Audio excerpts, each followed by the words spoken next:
Ensure that the battery connections are clean and tight before doing a starting system voltage drop test. If your battery cables look like this, clean them before you start. Place the positive DVOM lead around the battery positive. Place the negative DVOM lead around the motor side of the starter like we did here.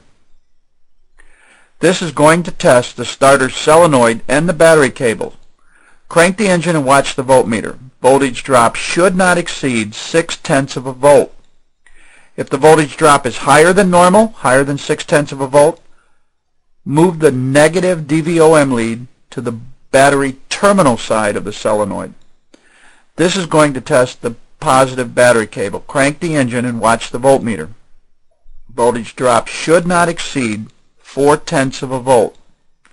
If the voltage drop is higher than 0.4, ensure that the cable connections are clean and tight and replace the battery cable as necessary.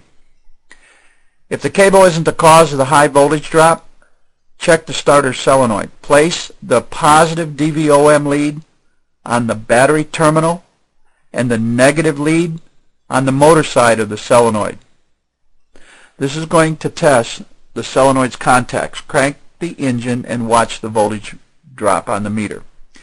If the voltage drop exceeds 0.2, replace the solenoid. You can see that we're connected to the starter case here. We're on the starter case bolt. To test the ground circuit of the starter, place the positive DVOM lead to the starter housing. Place the negative DVOM lead on the battery negative. This is going to test the starter circuit's ground. Crank the engine and watch the voltmeter. If the voltage drop exceeds 0.4, check the negative battery cable and the starter mounts.